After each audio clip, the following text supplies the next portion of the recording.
Ազգային ժողովի AI վերլուծաբան, հա? Այսօր իմ հյուրն է Կոպա ընկերության գործառնական տնօրեն Հենրիկ Սերգոյանը։ Ժամանակակից աշխարհը մի փոքր փոխում է իր ուղղությունը։ AI-ը կգա բոլորից գործը կխլի մեր ձեռքից։ Այդ 107 հոգին այնտեղ բովանդակություններ են ստեղծում։ Իր գործը կավտոմատացվի ի վերջո։ Իմանաք ով է այս բանը ամենաակտիվ падգամավորը։ Կենտրոնական բանկը Հայաստանի ամենալավ աշխատող ինստիտուտն է, որովհետև իրանց մոտ ֆինանսները շատ են միշտ եղել։ Առանձին հաստիկ էր բացվել չինացի ուսանողները, որտեղ քանի որ մանր կարողանում են գրեն, իրանք ասենց քո տեղը գրում տալիս են։ FIFA-ում կան ֆուտբոլիստի կարտոչկաներ, հա, падգամավորներին այդ դրան անեք։ Հա, ասենք արագություն,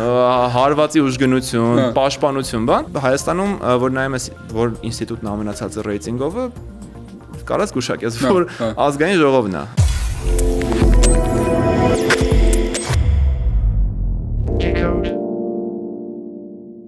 Բարև ձեզ, այսօր իմ հյուրն է Կոպա ընկերության գործառնական տնօրեն Հենրիկ Սերգոյանը։ Ողջույն Հենրիկ ջան։ Ողջույն Գեղարդ ջան։ Ոնց ես։ Լավ, շնորհակալություն, դու ոնց ես։ Շատ լավ։ Բազմաթիվ փորձություններով հասանք այսօր մի քիչ խառոր ստացվեց, ափսոս։ Ոչինչ,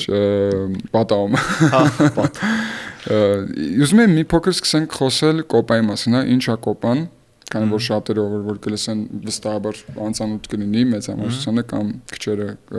կիմանան, ինչ է Կոպան, ինչով է զբաղվում, ոնց է հիմնադրել ու ինչ նպատակ ունի։ Կոպան դե յուրե ստեղծվել է 2021 թվականին որպես արհեստական բանականության խորհրդատվական ընկերություն, բայց դե ֆակտո սկսել է հենց բուն այդ գործունեությունը իրականացնել 2 տարի առաջ։ Ասա 2024 թվականին մենք մեր թիմը մեծացրեցինք,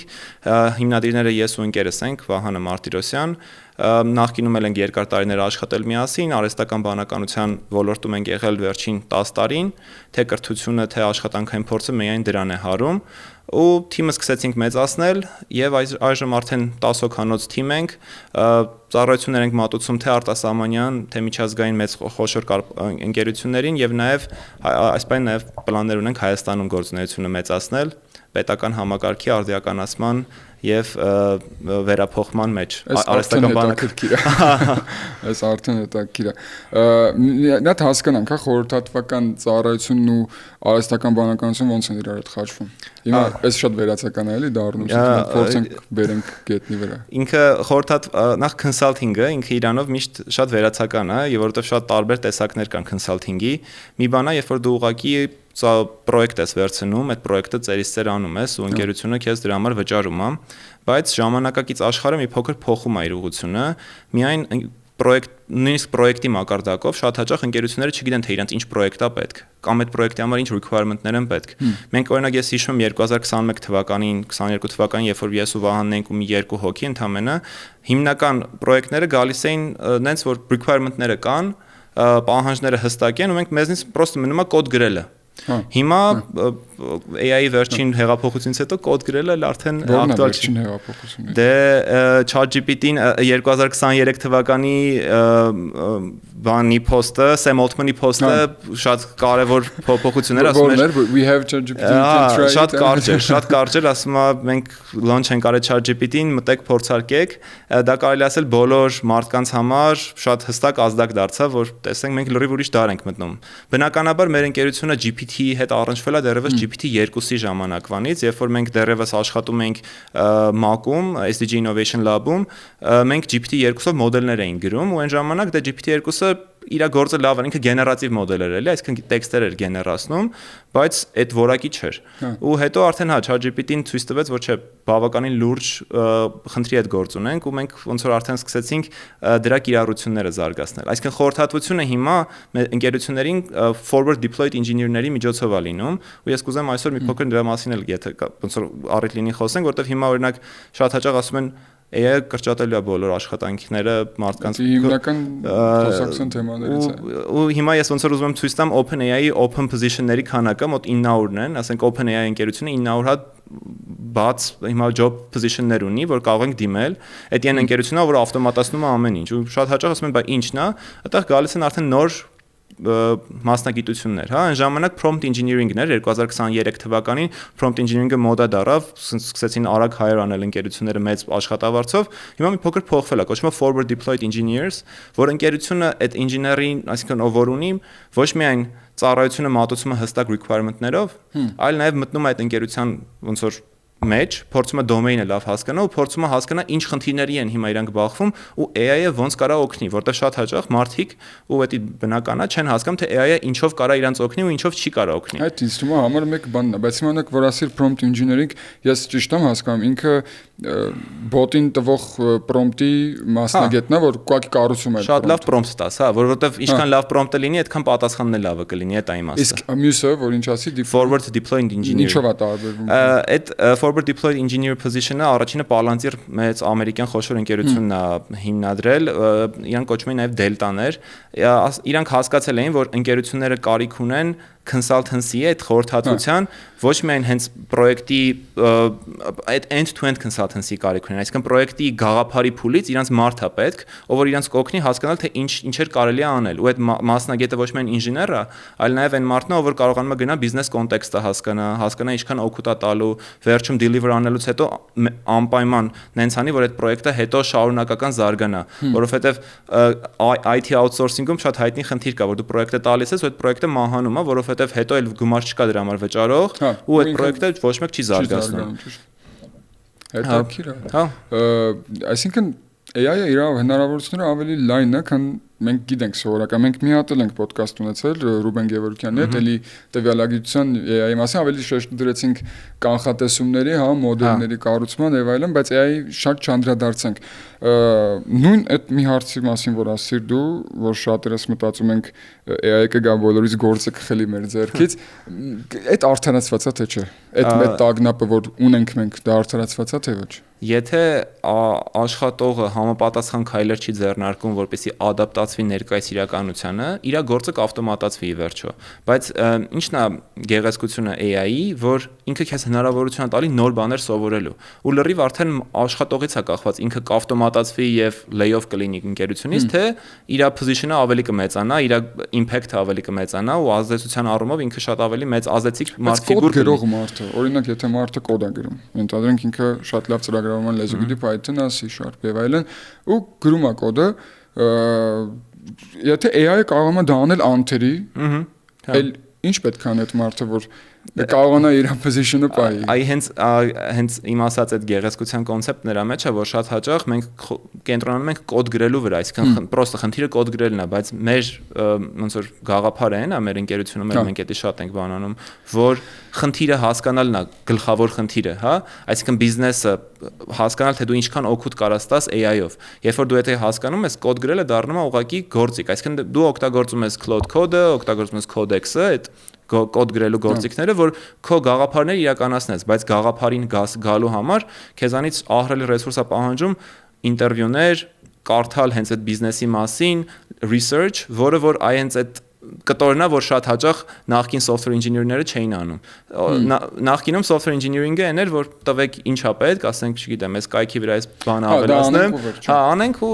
ես գնամ տուն, բայց հիմա չէ, դա էդի մի րոպեի հարց է, հա, ասենք, եթե պետք է էդի տեղափոխել միտեղ կամ չգիտեմ, back-end գրելը, շատ արագ է ստացվում, հա, մի քանի օրվա մեջ մարդիկ մեծ CRM համակարգի back-end են գրում արդեն։ Սա հետաքրքիր է, բայց հիմա օրինակ Հայաստանում ինտեգրացիան նկատում ես, որ կա։ Ես օրինակ ինձ թվում է բանկային ոլորտում ավելի շատ է ինտեգրացիան էսպայն AI-ի հետ, քան մնացած բոլոր ոլորտներում։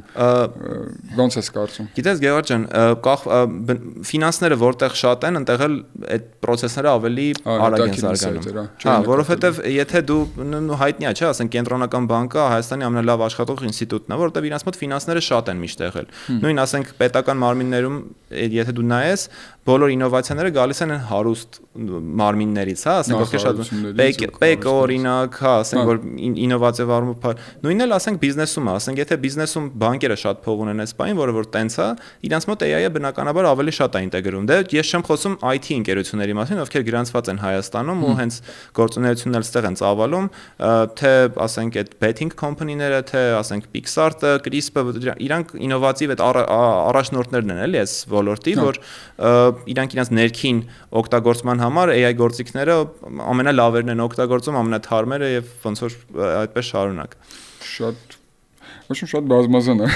Եթե գանք սրան, բայց ինձ հետաքրքիր է այս ամեն ինչը կարա աճի, երբ որ կա համապատասխան պետությունում, կա համապատասխան կրթական համակարգ։ Ոսկեն որը որ պետք է այդ կադրերը առաջ գան ու կարողանան այս ամեն ինչը զարգացնել։ Նաև գիտեմ, որ քո կրթական background-ն է շատ բազմազան, մի քիչ դրա մասին ասա, հետո սկսենք խոսել նրանից, ինչ որ անցած անգամ կիսատ մնացել։ Կրթությունը իմ սիրելի թեմաներից է նաև, որովհետև ոնց ասեցիր, բազմազան է եղել իմ կրթությունը, ես ֆիզմա դպրոցն եմ ավարտել, ստացել եմ տրադիցիոն լավ ավանդական կրթություն, կարելի ասել մի քիչ սովետական հայացքներին հարող, որ տենց պետքա պրոստը լավ սովորել, թեորեմը լավ իմանալ եւ այլն, կարգապահություն, ակադեմիական կարգապահություն է տվել։ Հետո ամերիկյան համալսարանը, որ մի քիչ ամերիկյան ոճն է դասավանդել, ասենք այդ product mindset-ը, որ դու կարողանաս ճիշտ կոմունիկացնես քո աշխատանքը, ոչ միայն աշխատանքը լավ ունես, այլ նաև կարողանաս լավ ներկայացնես եւ այլն, հաղորդակցության հմտություններն է զարգացրել։ Հետո ես մի հատ ԵՊՀ-ում եմ մագիստրատուրա արել, որը կիրառական վիճակագրություն եւ տվյալագիտություն, որը որ մի քիչ բացառություն է ընդհանուր կրթական համակարգում այդ բաժինը, իմ ոնց որ դասախոսներն էին ամերիկյան համալսարանի, Միքայելը Պողոսյան ու Կարենը Քերյան, շատ լավ կուրս էին նախագծել ու մինչեւ հիմա էլ դա կա, ես բոլորին խորհուրդ եմ տալիս անպայման AI-ով հետաքրքրվածներին։ Մեկ տարանոց կուրս է, ինքը չէ, մագիստրոսական ծրագիր է, ու բավականին լավ մասնագետներ են գալիս դասավանդում ու հեսա կխոսանք դրա մասին, թե ինչով է դա լավ, բայց հետո նաև ոնց որ ես Մյունխենի համալսարանում մագիստրատուրա արեցի հենց AI-ի մասով, այդ իմ կարելի ասել մանկության երազանքներ եղել, որ կարողանամ դրսում կրթություն ստանամ ու ցանկալի էր լավ համալսարանում, ստացվեց Մյունխենի համալսարանը, 2 տարի այնտեղ սովորեցի մաթեմատիկան տվյալագիտության մեջ, mathematics in data science, գերմանացիների հետ աշխատելը շատ ավելի հետաքրքիր էր այն էկո համակարգի առումով, թե իրանք ինչ լուրջ system thinking ունեն, էլի, այսինքն կարողանում են ոչ միայն քեզ լավ դաս տալ, այլ նաև քեզ մտցնել այդ համակարգի մասով, մտածողության մասով, ասենք օրինակ դու շփվես, լինես մի տեղ ու այդ տեղը ամբողջ օրը լցվի ակադեմիական մարդկանց հետ շփվելով, ուսանողների, ովքեր հենց եկել են սովորելու համար, ոչ թե դասը ավարտվի գնամ աշխատանքից, որը որ հաճախ կարող է շատ տարբեր լինի։ Այստեղ տենց է։ Այս շատ հետաքրքիր տարբերություններ կան այդտեղ, էլի, այսինքն ավանդականը դա ոնց որ տրադիցիոն մեխանիզմը, որ ես ստացա ֆիզմաթում ու ԵՊՀ-ում, դա շատ լավ է, ինքը բնականաբար էդի բոլոր մարդկանց համար կարևոր է, որ կարողանան ակադեմիական կարգապահություն ձեռք բերեն, օրինակ ներկա բացական դա լավ, ոնց որ լավ չի, որ դու բացակայում ես, հա, էդի հայտնի խնդիրն է, տումում դա չկար, որը որ շատ հաճախ վնասում էր, ասենք օրինակ հատկապես մեր սերունդին, ովքեր որ սովորել էին այն մյուս համակարգերում, ես տեսնում եմ օրինակ ԵՊՀ շրջանավարտները շատ հաճախ ոնց որ այդ բանից օգտվում էին, որ չէին գնում դասերի, որովհետև իրանց համար ոնց էր ԵՊՀ-ում միա չես գալիս 20-ից էլ արդեն 18 մաքսիմում կարա ստանաս, 2 միավորը ներկա բացականները դու դրանց իսկ այնտեղ չէ ինչ ներկա բացակա, դե 800 հոգանոց խումբ է, ասենք ով ուզում է թող գա, այնտեղ ավශ්‍ය թողած է մարդու վրա, էլի, որ եթե դու եկել ես ուզում ես սովորես, պետք է գաս սովորես, եթե չես ուզում ոնց որ մեծ հաշվով էական չես էլի։ Ես էլ եմ այդ փորձ ունեցել, իհարկե հիմա երկու փորձ եմ ունեցել, մեկը կես տարով Գդանսկի համալսարանում, շատ ֆանտաստիկ լավ տեղ էր, համալսարանի լոկացիան էր շատ լավ, ինքը բավական պատմական քաղաք է, էլի, բացի դրանից Լեհաստանի ամենապատմական քաղաքներից է, այնտեղ մենք մաթ մոդելավորում սովորեցինք Erasmus ծրագրով, եւ հետո արդեն մի հատ կարճաժամկետ ծրագիր եմ ունեցել Ամստերդամում Ֆրեյ համալսարանում, դա էլ Data Science in R ծրագիրն էր, R-ով բանը, ու օրինակ երկու տեղն էլ այդ ոնց դու նշեցիր կար, բացակայելու ու ներկա բացակայ պահ չկար, թողնում էր քո ընտրությանը, էլի, որտեվ sense մի հատ մեծ բան կար կպցրած համալսարանի, sense հենց ֆասադի վրա, էլի, գրած էր your decision, your responsibility, ու շատ հետաքրքիր էր, էլի, ու դա էլ է մտածողություն։ Բավականին։ Ասենք մենք Իրաքի օրը դաս էինք անում, չգիտեմ, օրինակ բան այգում համալսարանի կամպուսի տարածքի այգում օրինակ ու նաև այդ դրանով էր process-ը հետաքրքիր օրինակ ինչը Հայաստանում չկա Հայաստանում շատ բյուրոկրատական է կրթական համակարգը իմ կարծիքով ինչով ֆիկտիվությունը պահվում է օրինակ չգիտեմ կուրս են անցնում հա ինչ որ միտեղ թոնի մագիստրոսական կամ բակալավր կապ չունի Նաև իմ փորձառությունից եմ ասում, նպատակը էս է, եթե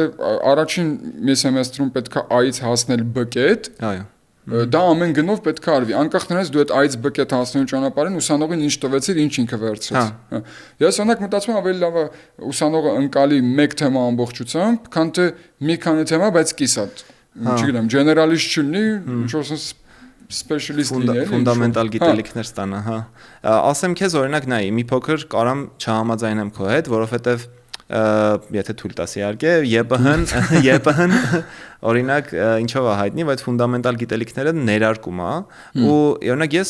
բայց ես էլ օրինակ հենց դրան եմ մեկ-մեկ դեմ էլի, ես ավելի շատ կողմ եմ, որ ինչի ես դու մարդուն այդ թեորեմի բոլոր հնարավոր ոնց որ ածանցյալներով, բաներով փորձում ես իրան բացատրես, երբ որ զգում ես, որ ասենք այդ մարդը կարա իր ժամանակը ծախսի, ասենք ինչ որ ուրիշ տեսակի գիտելիք ստանա, որ այսինքն մարդու վրա թողնես, էլի կոպիտ ասած, թե ինքը ընտրի ինչ սովորի։ Եվ բանում այդ բանն է, որ ասենք ֆունդամենտալ դու բոլորը պետք է իմանաս, որ դու կարողանաս դառնաս այն լավագույններից լավագույնը։ Հիմա ամերիկյան համալսարանը դրանի հակադարձ, ինքը ավելի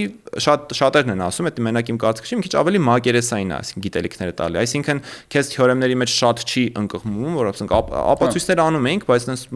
շատ այնպես բան չէր,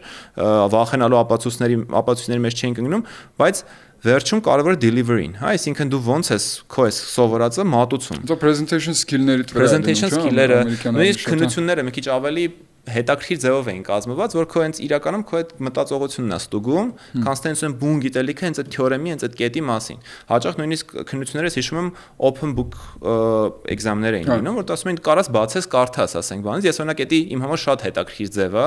այդ open book exam-ները, հա, որովհետև դու, ասենք քեզ ասում են դու լավ, օքեյ, գիրքը քո հետ է, կամ դու կարաս քո հետ երկու հատ A4 մտցնես, օրինակ Մյունխենի համալսարանում էլ էր տենց, էլի, քննությունների մեծ մասը դու կարողանում ես քո հետ մի հատ A4-ի վրա ինչ ուզեիր մեջը գրեիր, մտցնեիր ներս։ Ու օգտվեիր դրանից։ Դե պատկերացնում ես ինչքան մանր էին գրում, այսինքն դա առանձին հաստիկ էր բացվել չինացի ուսանողները, որտեղ քանի որ մանր կարողանում են գրեն, իրանք ասենց քո տեղը գրում տալիս էին կամ Xerox-ման, հետո Xerox-ը արգելեցին, որ դու Xerox արած դոկումենտ բն չես կարող մտցնես թուղթ, ուսուցիչ ձեռագիր լինի, հա, բայց էդի շատ հետաքրքիր, այսինքն դու սա գալի, դու իրանք քեզ տալիս են հնարավորություն մտցնել հետդ ինչ-որ մի բան, այդ մոդելների մեջ կոչվում է retrieval augmented generation, AI-ի մեջ հիմա հայտնի տերմին է, որ քեզ մոդելը երբ որ քեզ պատասխան տա AI-ը, ինքը մտնում է knowledge base-ից հա կարդում ու այդ պատասխանը գեներացնում է, այսինքն օրինակ չգիտեմ, դու իրան տալիս ես շտեմարան ինչ որ, ասում ես պատասխանը շտեմարանից մանր, ինքը մտնում է տես տալիս է։ RAG-ը կոչվում, հա, RAG-ը։ Այդ RAG-ն ենք մենք անում, էլի։ Իսկ fine tuning-ը դրա հակառակը, ես մի քիչ տեխնիկական տանեմ այս խոսակցությունը։ Մոդելների մասով, հա, ասենք օրինակ այդ fine tuning-ը ինքը հայտնի կոնցեպտ է, երբ որ դու մոդելին նախորոք train ես անում, որ մոդելը քո ուզած խնդիրը լավ լուծի։ Ասենք օրինակ ChatGPT-ին prompt-ին, որ դու տաս, ասես օրինակ այս նկարը կատեգորիզացրա շուն ու կատու, դե նախքին հին մոդելները կարող է լավ չանեին։ Բայց հիմա գերազանց կարող։ Հիմա լավ են անում, բայց պատկերացրա դու լիքը շուն կատուների նկարներն իրեն նախորոք տալիս ես, այդ supervised method-ն է, էլի, որ ինքը սովորում է հենց այդ քո սպეციფიկ խնդիրը լավ լուծել։ Ինքը աշխարհի մասին կոնտեքստ ունի, բայց քո սպეციფიկ խնդիրը շատ լավ է տիրապետում։ Դա կոչվում է fine tuning։ Հիմա ուսանողները fine tune էին լինում Մյունխենի համալսարանում, նախորոք տանը նստած պարապում էինք, fine tune էինք լինում, որ կարողանանք, հա, բոլորս ենք fine tune լինում, հա, ասենք նստած ենք, պարապում ենք, որ հենց սպეციფიկ մեր exam-ը լավ լուծենք։ Մեկ էլ Մյունխենի համալսարանը ասում է դուք կարաք նաև RAG-ի մեթոդով առաջնորդվեք, այսինքն ձեզ տալիս ենք նաև հնարավորություն դուք կարդաք ձեր ոնց որ նոթերը, նոր պատասխանեք հարցերին, այդտեղ արդեն շատ հետաքրքրանում է ամեն ինչ, էլի։ Բայց չի հեշտանում, ինչ որ պայքարելու բան չի ոչնչացնում ուսանողի մեջ դրանով։ Ավելի բարդացնում է քննությունը, ասենք այդ տեսակի exam-ները ուսանողների մեծ մասը չեն սիրում։ Ինչի, որովհետև այդ նշանակում է քննությունը շատ բարդ է լինելու։ Որ թույլ են տալիս նայես, նշանակում է այդ նայածից մեջ value չկա։ Այսինքն իրանք ասենց են ենթադրում, էլի, ասում են ինչ ուզում ես մտցրա, մեկը քո քննության պատասխանելու համար քո գրածը անհնար է, այնպես բան դու գրես, որ արտագրելով դու պրոստը պատասխանը տաս։ Հա։ Այսինքն նես չէ, դա գրածը մտնելով, չգիտեմ, ինչ-որ բանի թեորեմը, ընդեղ էլ հարցնի թեորեմը ասա, Ֆերմայի թեորեմը դա գրի։ Դա պարզ է, տենց չեն։ Ու այդ հենց այդ իմ սիրած պահն էր, որ դու բարդ քննությանն էիր առաջնորդում ու քո նպատակները constraint optimization-ի խնդիր էր, էլի։ Այնքան լավ գրեիր այդ cheat sheet-ը, էլի կոչվում, որ կարողանայիր այդ cheat sheet-ին լավ հղումներ տալ։ Իմպլեմենտացնել Դե ԵՊՀ-ում տենց չի, ԵՊՀ-ում արգելված ամեն ինչ բան ու վերջո, բայց այդտեղ բայց կուզեր տենց բան լիներ Հայաստանում։ Շատ կուզեի։ Ես իրականում Հայաստանի հետ կապված շատ լավ մտքեր ունեմ, այս պահին այն բանսով, որ մենք այնքան լավ կետում ենք հիմա հնարավորությունների առումով։ Այսինքն մենք փոքր ենք, մեր համալսարանները բավականին այնքան բյուրոկրատ չեն, ինչքան ասենք Մյունխենի նման համալսարանը, որ Եվրոպայում լավագույնն է համարվում, ու մենք կարող ենք շատ արագ ադապտացվենք այս արհեստական բանականության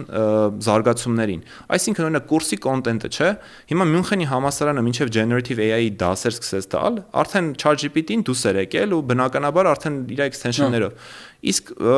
generative AI-ն էշի ChatGPT-ի հետ է դուրս եկել, մինչև էլ կար generative AI։ Ու այդտեղ արդեն այդ բանն էր, որ մենք կարող ենք օրինակ ԵՊՀ-ում, հենց այդ իմ ֆակուլտետում օրինակ,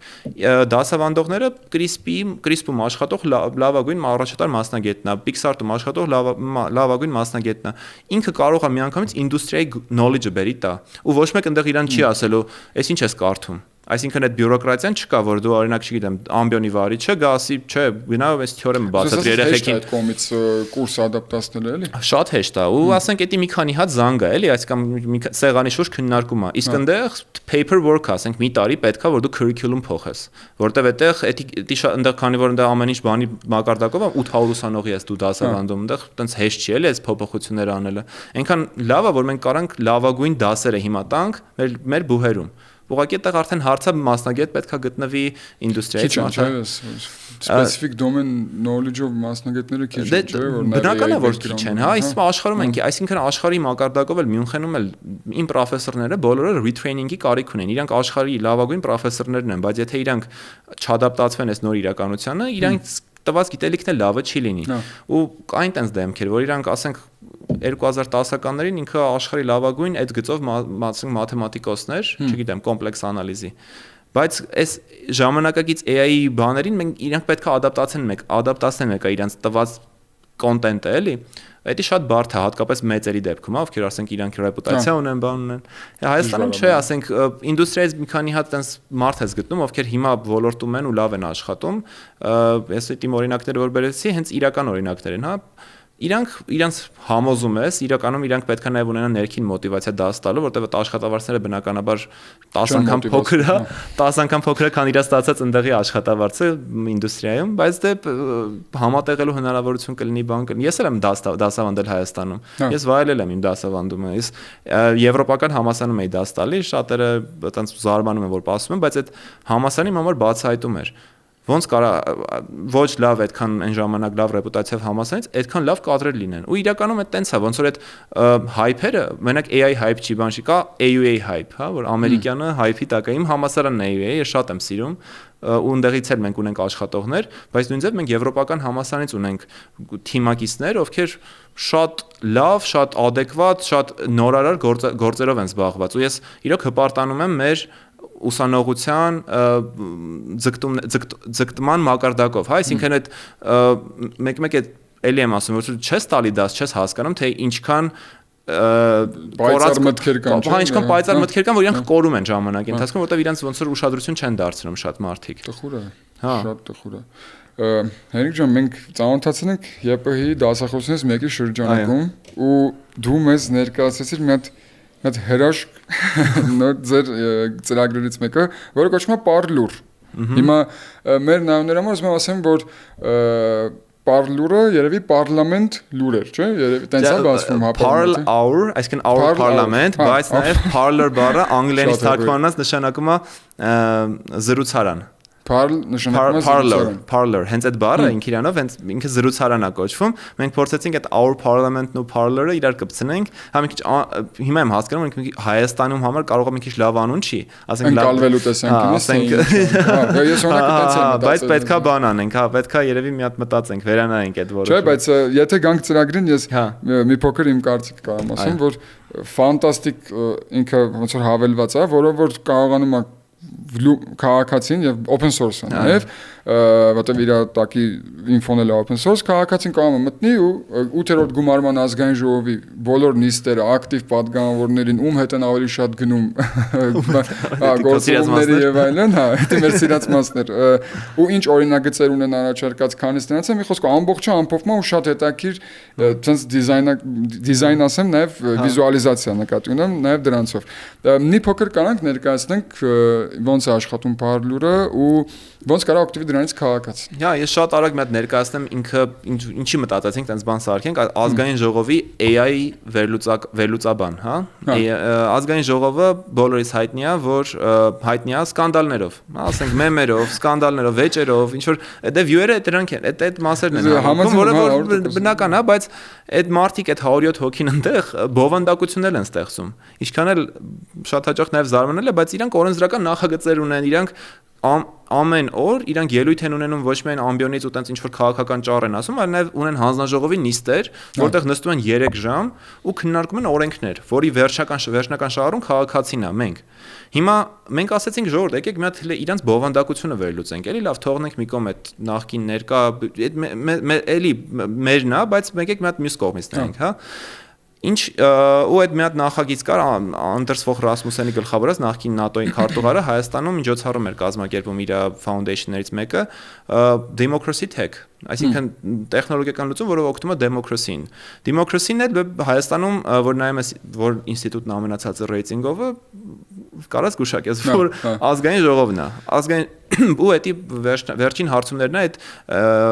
IRI-ի վերջին հարցումներով է գալիս, կան օֆիցիալ բաներ են, թվեր են։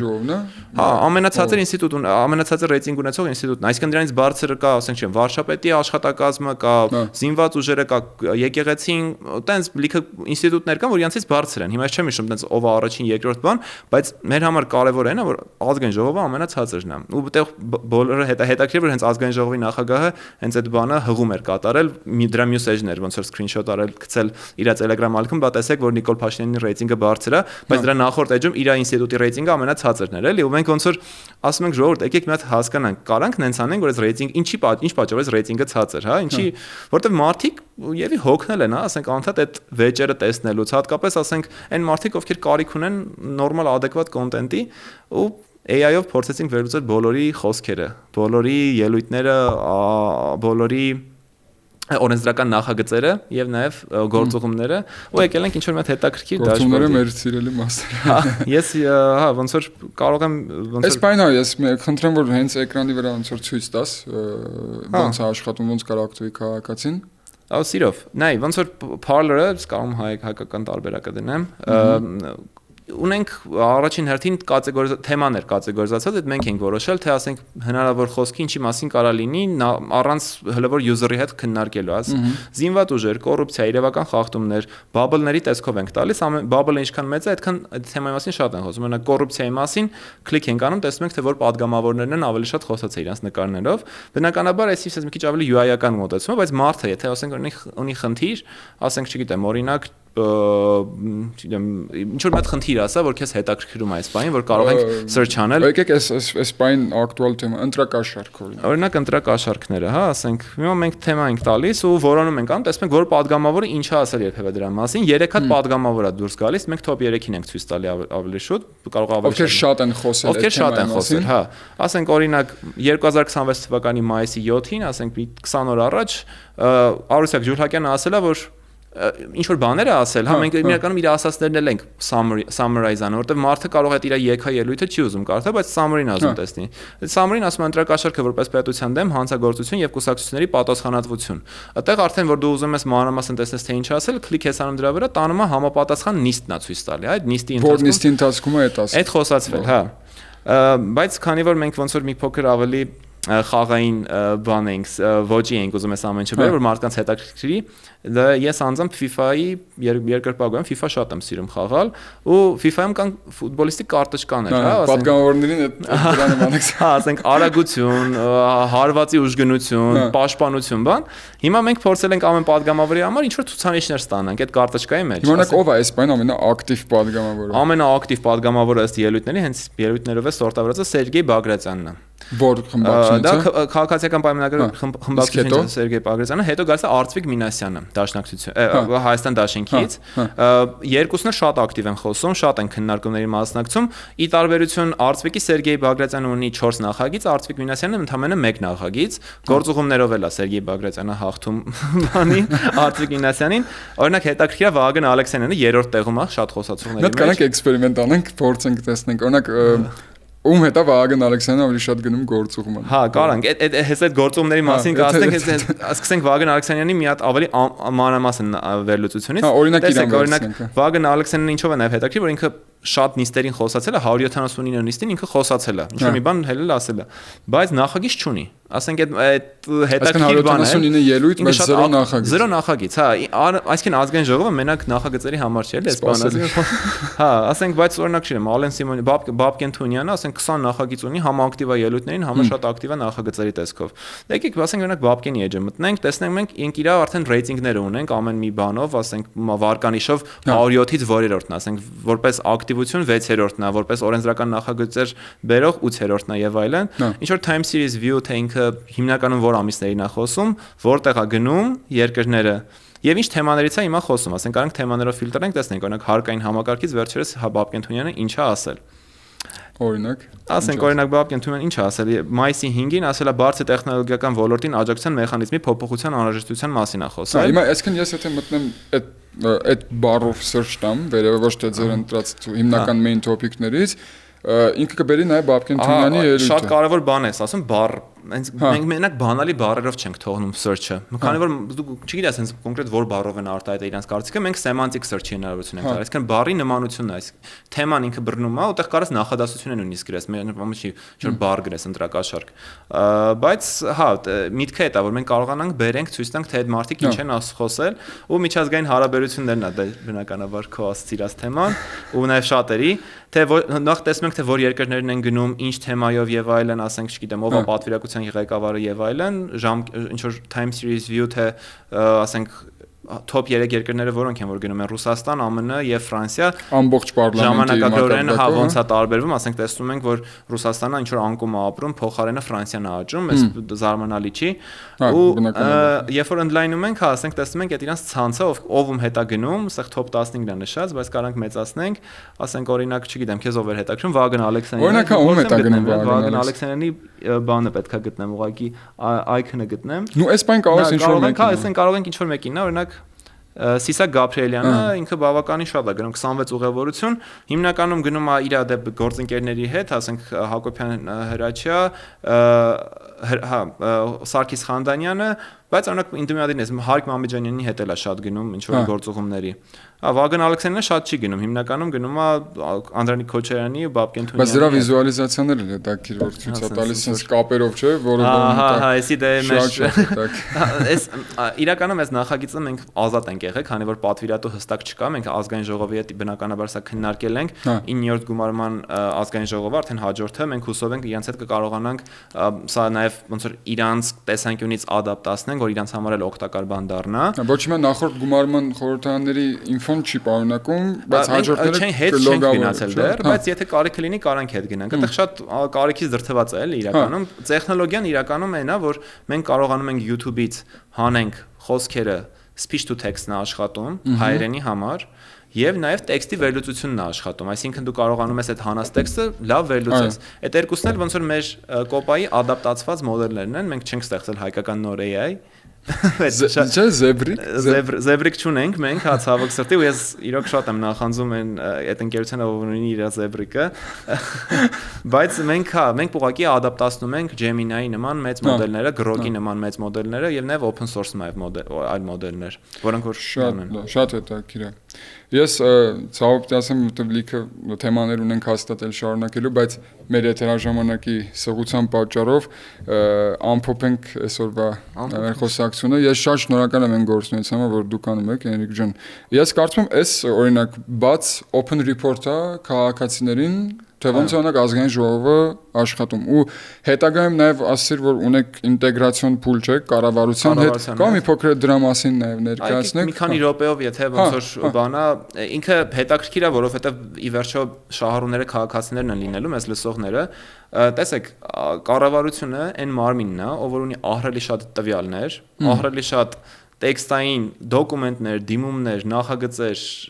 call center-ի զանգեր եւ այլն, որոնք որ ընդհանրապես վերլուծված չեն։ Ընդհանրապես դրանց ոչ մեկ չի գալի կպնում, ասենք օրինակ ինչ որ տրենդեր հանում կամ բան։ Եթե թեկուս կպնում են, ապա ինչ որ փոքր sample-ի վրա ու ձեռքով, ասենք, հաթաթ նայում են, թե հիմնականում որ խնդիրներով են դիմում, ասենք, վարչապետի աշխատակազմին ու այդ ձեռքով վերլուծությունը ներկայացնում են հանրությանը կամ չգիտեմ, վարչապետին։ Մենք փորձում ենք դա բերենք արհեստական բանականության դաշտ, էլի, այսինքն այդ AI based դառնա, հա, այսինքն GovTech-ը իրականում միշտ եղել է ոլորտ, որից բոլոր ընկերությունները խուսափել են։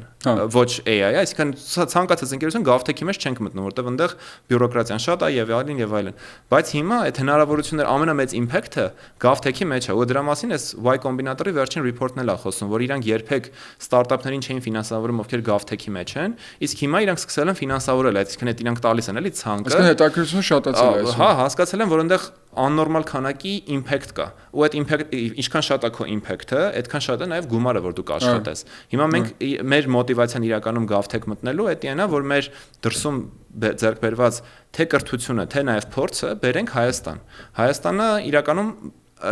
պատրաստվում է դրան ու մենք ոնց որ թե ակադեմիական քաղաքի տեսքով, թե բանի տեսքով մենք փորձում ենք ոնց որ վերլուծենք Հայաստանում հենց ներկայիս իրավիճակը, ասենք ինֆրաստրուկտուրաների մասով, հա, ասենք օրինակ հիմա բավականին ակադեմիական քաղաք է ստեղծվում, այդ բանն է ստեղծվում, այդ արհեստական բանականության այդ կենտրոնն է, GPU-ների կենտրոնն է, Firebird-ն է ստեղծվում։ Մենք ուզում ենք հասկանանք, թե լավ, այդ ամբողջը լավ է, computer կա, գիտելիքը փորձում ենք ձևավորենք, կարանք դրա վրա մի հատ այլ ոնց որ layer-ներ ստեղծենք, օրինակ data layer-ը դնենք, օրինակ տվյալները կարողանանք լավ պահենք ու լավ վերլուծենք դա։ Շատ մեծ հույսեր ունենք, որ գալիք տարիներին կոպան եւ մեր նման այլ ընկերություններ եւ նաեւ պետական մարմինները կհաջողեն այս ոլորտում, որտեվ իրոք մեր շահառուները մենք ենք, մեր սերունդներն են։ Իմ տղան է 2 տարեկան, որ հուսով եմ շուտով chatbot-ների միջոցով կկարողանա իր խնդիրները արագ լուծել պետական մարմիններում։ Շուտով վստահ կան։ Շուտով ասենք, հա, մի 15 տարուց վստահ կան։ Շատ շնորհակալ եմ։ Մենք հղումը կդնենք Parlour-ի